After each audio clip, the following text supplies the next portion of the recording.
Hello friends, मैं Bhim sir. मैं chemistry का टीचर हूं और मैं बतलाने वाला हूं आज 12th का केमिस्ट्री का सॉलिड स्टेट, जो आपका बोर्ड के लिए VVI माना जाता है इसको, है ना। तो सॉलिड स्टेट में चैप्टर का नाम जो है आपका वो है सॉलिड स्टेट। क्या है? चैप्टर का नाम है सॉलिड स्टेट। और सॉलिड स्टेट में बच्चों का कहाँ पर फंसता है, कहाँ पर नहीं फंसता है। अरे थ्योरी तो सब पढ़ रहा है, लेकिन यहाँ पर डेरिवेशन की जब बारी आती है तो लड़कन का सर दर्द देना शुरू कर देता है। लेकिन डेरिवेशन जो है बहुत आसान है, बस केवल एक बार समझ लीजिएगा तो हम क्लियर हो जाएगा आपका। मान लिया जाए जैसे टॉपिक मैं क्या कर रहा हूँ, मैं टॉपिक को जो स्टार्ट करने वाला हूँ उसका नाम है पैकिंग इफिशियंसी। क्या बोलिएगा इसको? पैकिंग इफिशियंसी इसको कहा जाता है ना। तो पैकिंग इफिशियंसी में क्या होता है? इफिशियंसी, पैकिंग इफिशियंसी इसको हम लोग बोलते हैं संकुलन क्षमता या संकुलन दक्षता। ठीक है, इसको क्या बोलिएगा? संकुलन क्षमता या दक्षता कहा जाता है इसको। अब बतलाइए, मतलब इसका मतलब ये होता क्या है? ये होता क्या है?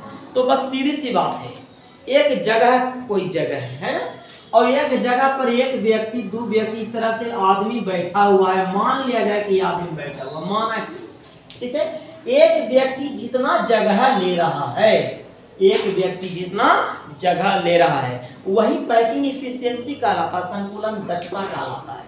अब माना कि कहीं कहीं पर ये सब देखिएगा खाली स्थान है, तो जो खाली स्थान है उस खाली स्थान को एम्प्टी स्पेस कहा जाता है। क्या बोलिएगा? एम्प्टी स्पेस कहा जाता है। इसी को दूसरा नाम वॉइड के भी नाम से जाना जाता है। क्लियर?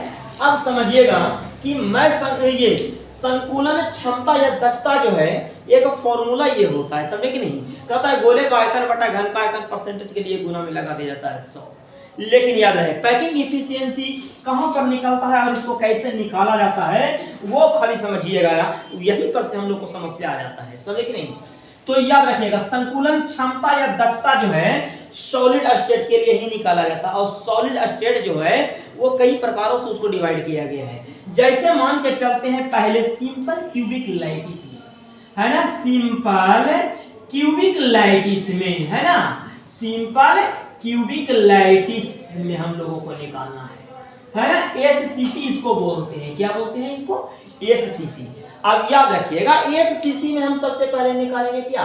संकुलन क्षमता या दक्षता निकालेंगे। कैसे निकाला जाएगा? तो पहले पिक्चर को समझिएगा, है ना। यही इसका बाबू पिक्चर है सिंपल क्यूबिक लैटिस का, है ना। कैसे आप इसको बनाइएगा? चलिए ये तो पिक्चर मेरा बन गया, मेरा जो है पिक्चर तैयार हो गया दोस्त, है ना। तैयार हो गया के बाद देखिए यहाँ पर सब जो है इस तरह से ऐसे कॉर्नर के द्वारा मिला दिया जाए, मिल गया, है ना। याद रखिएगा इसमें SCC में क्या होता है, आइटम जो है या कोई भी पार्टिकल्स जो है ये जब भी रहता है तो ये कॉर्नर पर ही केवल रहेगा। केवल कहाँ रहेगा? कॉर्नर पर ही रहेगा दोस्त। ओके, चलिए यही पर हम केवल समझिएगा, बहुत ही अच्छा और आसान तरीका है समझाने का, एकदम समझ जाइएगा हमारे अनुसार से, है ना। तो SCC में जो है कण की संख्या कहाँ कहाँ रहते हैं? केवल कॉर्नर पर उपस्थित रहते हैं, बीच में कहीं पर उपस्थित नहीं रहता, यानी घन के जो है कोना पर उपस्थित रहता है। अब मान लिया जाए तो कहने का मतलब है कि केवल कॉर्नर पर तो ये उपस्थित है, और उपस्थित होने के बाद इसमें क्या हम लोग को निकालना है? मान लिया जाए कि ये 4 गो गोला है, ऐसे इसको आसान तरीका से समझिए, है। ये कितना गोला है? 4 गोला है। मैंने ये फ्रंट का ले लिया, ठीक है। इस तरह से पीछे भी 4 गोला रहेगा, है ना। चलिए ये जो है सबका जो है सेंटर है ना। यहाँ से इसको मिला दिया जाए ऐसे, यहाँ से इसको ऐसे, यहाँ से इसको ऐसे, यहाँ से इसको ऐसे, है ना। अब समझिएगा ये घन का भुजा जो है बराबर होता है, सभी भुजा बराबर होता है। तो मैंने इस भुजा जो है, एक भुजा जो है मैंने मान लिया A, तो ये सभी घन का जितना जो भुजा होगा सब A ही होगा। चलिए अभी मान के चलते ये भुजा है घन का, है ना, ये घन का भुजा है, और इतना बराबर मैंने क्या मान लिया? A मान लिया। अब बताइए ये पहला गोला ये दूसरा गोला, दोनों एक दूसरा गोला जो है आपस में एक अटैच है ना। ये पहला गोला का जो रेडियस है वो R हो जाएगा, ये दूसरे गोला का रेडियस क्या हो जाएगा? r हो जाएगा। अब बताइए एक गोला यहाँ, एक गोला यहाँ, ये इसका रेडियस r, इसका रेडियस क्या हो जाएगा, r हो गया, है ना। तो कहता है अब एक इकाई सेल में, है ना, एक इकाई सेल में, है ना, सेल में कणों की संख्या क्या होती है, कणों की संख्या क्या होती है इसमें। तो सीधी सी बात है, इसमें 8 गोला है, कितना गोला है, हर कोना पर मौजूद है, और ये जब भी रहता है तो 1/8 से कंट्रीब्यूट करता है, मतलब 1/8 भाग तो ये अटैच रहता है। तो यहां पर लिख सकता हूं मैं 1/8 गुने कितना 8, मतलब मैं साफ कर दूंगा कितना गोला बचेगा, मतलब सिंपल क्यूबिक लैटिस में कणों की जो संख्या होती है वो कितनी होती है, 1। ओके, सिंपल क्यूबिक लैटिस में कणों की संख्या क्या हो जाती है, 1 हो जाती है। अब यहीं पर मैं निकालूंगा। अब बताइएगा यहाँ पर ये घन का भुजा मैंने क्या मान लिया, a मान लिया। चलिए घन का जो भुजा है वो a है, और इस गोला में देखिएगा यहाँ पर क्या ये पहला गोला का रेडियस r है, या दूसरे गोला का रेडियस r है, यहां से यहां मैंने मान लिया a, तो a जो है ये दोनों r के बराबर है कि नहीं है, बराबर है। चलिए तो मैं लिख सकता हूं ये इक्वल टू कितना हो जाएगा, 2r हो जाएगा, और मैं यहां से रेडियस को बाहर निकालूंगा तो ये y क्या हो जाएगा, 2। मतलब जो है सिंपल क्यूबिक लैटिस का जो रेडियस मेरा पता चला वो a/2 पता चला। ओके, चलिए a/2 पता चला। अब यहीं पर मैं निकालूंगा ये पूरा ही घन के बराबर आता है, तो यहां पर लिख सकता हूं मैं 1/8 गुने कितना 8, मतलब मैं साफ कर दूंगा कितना गोला बचेगा, मतलब सिंपल क्यूबिक लैटिस में कणों की जो संख्या होती है वो कितनी होती है, 1। ओके, सिंपल क्यूबिक लैटिस में कणों की संख्या क्या हो जाती है, 1 हो जाती है। अब यहीं पर मैं निकालूंगा। अब बताइएगा यहाँ पर ये घन का भुजा मैंने क्या मान लिया, a मान लिया। चलिए घन का जो भुजा है वो a है, और इस गोला में देखिएगा यहाँ पर क्या ये पहला गोला का रेडियस r है, या दूसरे गोला का रेडियस r है, यहां से यहां मैंने मान लिया a, तो a जो है ये दोनों r के बराबर है कि नहीं है, बराबर है। चलिए तो मैं लिख सकता हूं ये इक्वल टू कितना हो जाएगा, 2r हो जाएगा, और मैं यहां से रेडियस को बाहर निकालूंगा तो y क्या हो जाएगा, 2। मतलब जो है सिंपल क्यूबिक लैटिस का जो रेडियस मेरा पता चला वो a/2 पता चला। ओके, चलिए a/2 पता चला। अब यहीं पर मैं निकालूंगा ये पूरा ही घन के बराबर लग रहा है कि नहीं, मतलब ये घन है, क्यूब का मतलब है होता है घन। अब यहां पर मैं निकालूंगा घन का आयतन, क्या बोलिएगा, घन का आयतन, और घन का आयतन आप पढ़े हैं क्या, भुजा क्यूब, क्या पढ़े हैं, भुजा क्यूब। अब बताइए घन का सभी भुजा a है, सभी भुजा बराबर ना होगा, तो इसमें a माना गया, तो बताइए a हो गया भुजा और a के पावर क्या हो गया, q। अब बताइए घन का जो भुजा मैंने निकाला हूं, यहाँ पर क्या निकाला हूं, 2r, तो क्या a बराबर मैं लिख सकता हूं 2r, और a के पावर q हो जाएगा, तो मैंने क्या कर दिया, q। अब बताइए 100 को जब q निकालिएगा तो 8r के पावर क्या हो जाएगा, q हो जाएगा। यहाँ तक किसी तरह का प्रॉब्लम नहीं। अब बताइए ये घन में जो है ना, घन में जो है कणों की संख्या कितनी होती है, 1 होती है।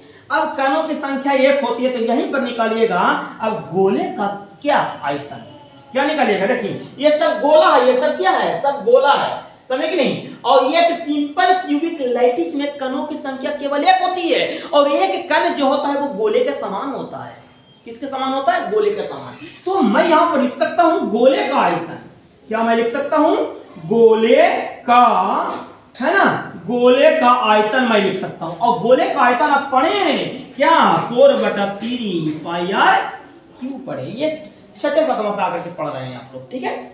अब बताइए इसमें कणों की संख्या कितना निकाले आप, 1 के। अब बताइए 1 कणों की संख्या निकालिए, गोले का आयतन होता है 4/3 पाई r क्यूब, लेकिन ये कितना को हम निकालेंगे, तो 1 कण है तो मैं यहाँ पर 1 से मल्टीप्लाई कर दूंगा, 4/3 और पाई r क्या हो जाएगा, क्यूब, और मैं मल्टीप्लाई करूंगा तो ये आ जाएगा 4/3 पाई r क्यूब आ जाएगा। कंप्लीट है यहाँ तक के। अच्छा अब यहाँ पर मेरा गोले का आयतन निकल गया, है ना, और यहाँ पर मेरा घन का आयतन निकल गया। अब मैं यहीं पर से निकालूंगा पैकिंग इफिशियंसी, हम लोग को निकालना है भाई, है ना, तो पैकिंग इफिशियंसी इक्वल टू, अब यहीं पर फॉर्मूला समझिएगा यार, कहता है क्या, गोले का आयतन बटा घन का आयतन, है ना। पैकिंग इफिशियंसी में निकालिएगा गोले का आयतन और बटा में हो जाएगा घन का आयतन, घन का आयतन, और परसेंटेज के लिए मैंने यहां पर क्या दे दूंगा 100।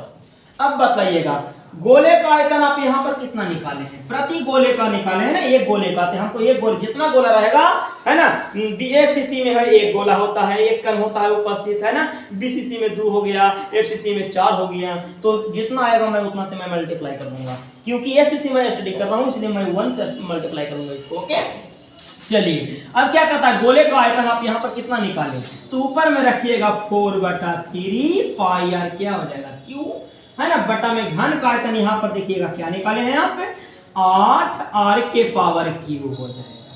सही बात है। चलिए अब आप इसको क्या कीजिएगा, यहाँ पर r के पावर क्यू से मैंने क्रॉस कर दिया इसको। अब बताइए ऊपर में क्या बचा 4 है ना, 4 पाई, और परसेंटेज के लिए यहाँ पर 100 दे दीजिएगा ना। चलिए 100 हो गया, और नीचे में कितना आ जाएगा 3 गुने कितना हो जाएगा 8, 4 दूनी को कितना हो जाएगा 8। अब ऊपर में हो गया कितना 100 पाई अपॉन कितना हो जाएगा 3 × 2 हो जाएगा। अब पाई का मान यहीं पर रख दीजिएगा यहाँ पे है ना, 100 × पाई का मान होता है 22/7, पाई का मान कितना होता है 22/7, तो यहाँ पर रख दीजिएगा 22 और बटा में रख दीजिएगा कितना 7 × 6 है ना। अब आप इसको कैलकुलेशन कीजिएगा तो आ जाएगा कितना 52 दशमलव है ना, 52 दशमलव हो जाएगा कितना 52 दशमलव हो जाएगा आपका 38%, कितना परसेंट हो जाएगा, मतलब जो मेरा निकल गया वो पैकिंग इफिशियंसी जो निकल गया है ना 52.38% मेरा निकल गया। अब यहीं पर चाहिए हम लोग को वॉइड, वॉइड का मतलब समझा दिए हम कि जितना जगह जो लेता है वो पैकिंग इफिशियंसी हो गया, जितना कण बैठ गया और बैठला के बाद जितना जगह वो घेर लिया वो पैकिंग इफिशियंसी हो गया, और जो घेरला के बाद कुछ जगह खाली बचा होगा और उसी खाली जगह को हम लोग वॉइड बोलते हैं, या उसी का दूसरा नाम है इम्पटी स्पेस है ना। यहीं पर निकालिएगा आप वॉइड है ना, तो वॉइड निकालिएगा तो परसेंटेज अपने आप में होता है 100 है ना, और 100 में से मैंने पैकिंग इफिशियंसी निकाली है कितना 52.38% मैंने निकाल लिया है ना। तो 100% में से आप 52.38% को मैंने घटाऊंगा तो वो हो जाएगा 4 डेसिमल है ना, 4.62% आ जाएगा। ओके यही आपका आंसर हो गया वॉइड के लिए, यहां पर हो गया पैकिंग इफिशियंसी के लिए आंसर। किसी प्रकार का प्रॉब्लम दोस्त, अगर प्रॉब्लम रहे तो फटाक से यहां पर आप हमको कमेंट में जवाब दीजिए, मैं तुरंत उसको रिप्लाई दूंगा। और जो भी मैंने एक एक करके डेरिवेशन बतला रहा हूं आगे चल करके मैं बतलाने वाला हूं, खाली न्यूमेरिकल चलेगा इसमें, मैं थ्योरी कम पढ़ाऊंगा न्यूमेरिकल ज्यादा पढ़ाऊंगा, याद रखिएगा यार, क्योंकि मैंने 11-12 के आधार पर मैं स्टडी आप लोग को नहीं करवा रहा हूं। जो भी बच्चा नीट हो या फिर जो भी बच्चा इंजीनियरिंग का हो, क्योंकि नीट और इंजीनियरिंग में जो प्रश्न पूछे जाते हैं वो थ्योरी से नहीं, जब भी रहता तो डेरिवेशन से ही रहता है। इसलिए याद रहे कि थ्योरी को कम फोकस कीजिए और डेरिवेशन को ज्यादा फोकस कीजिए, आपके लिए बेटर रहेगा। Thank you. ओके